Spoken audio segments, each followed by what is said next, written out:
Did you know that poor dietary practices can be alarming for your pregnancy? It's also perilous for your baby. In fact, in a study, about 60% pregnant women were found to have poor dietary practices. As you might have already known, inadequate intake of vitamins and minerals affects your child. For example, you need double the amount of iron that a non-expecting woman needs. Iron deficiency not only makes you anemic, but it can also put you at risk of premature delivery and low birth baby weight. But that's just for iron. Imagine how much of a havoc could inadequate intake of other nutrients cause.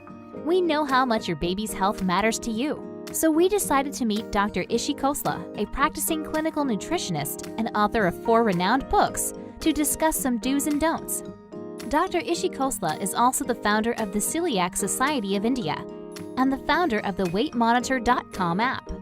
She'll guide us a little as to what you must keep in mind and help us figure eating right during pregnancy. Well, pregnancy is a very, very critical time for both the mother and the offspring. And it's important that the mother's body is well prepared even before she is pregnant. So a very well nourished mother will have far better outcomes than otherwise. And we do know that there are complications in mothers who are not who are anemic or who have other deficiencies. And what happens to the mother after the pregnancy is even much more grave. A lot of this impacts the growth of the baby in the womb and also the time of gestation, and not only now but also later in life. Which means if the mother is not eating well, if the baby is too small or the baby is too large, it can affect the health of the baby in later life. What is more important is what you're eating. There is, in fact, for the first 3 months, hardly any increase in caloric requirements, and weight gain is also very minimal. Maybe after the second and the third trimester, the caloric intake goes up or should go up by 300 calories only, which is not a whole lot. So it's important that we don't overeat. When what we need to worry about more than calories is what we are eating. Are we getting all the nutrients? Are we getting the right food groups? And how we are feeling. If we are feeling sick, nauseous, there is something that the body is telling us. Some amount of nausea and sickness is absolutely normal. But if it is persisting beyond the first 3 months, it is time to look into what you're eating, and something may obviously be bothering you. You could be having a food sensitivity, and commonly we find grains, particularly like wheat and sometimes even dairy, are issues with pregnant women. So do need to address those things. Otherwise, a hearty portion of vegetables, which everybody knows, green leafy vegetables.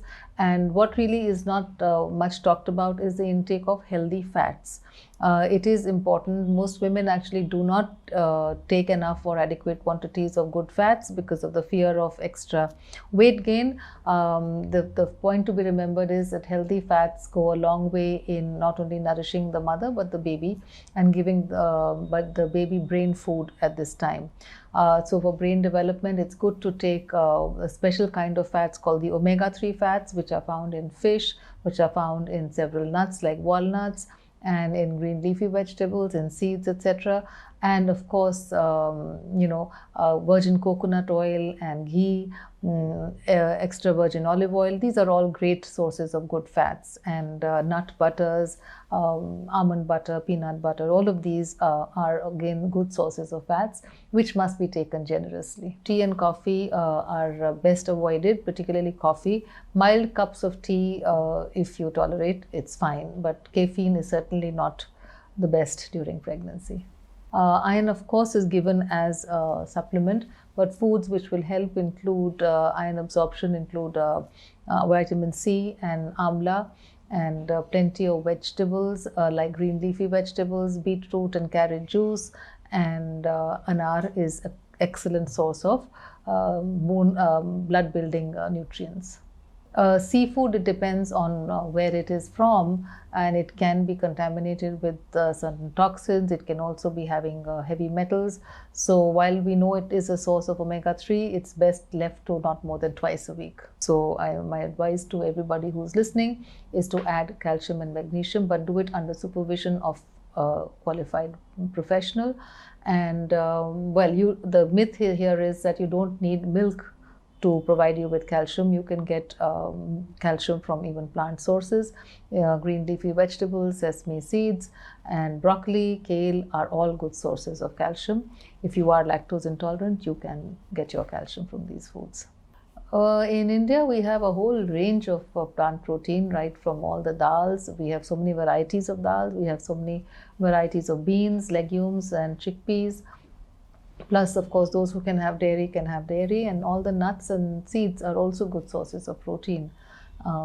So I don't think we have, a dearth of protein sources. And some grains which are now available, like quinoa, also are good sources.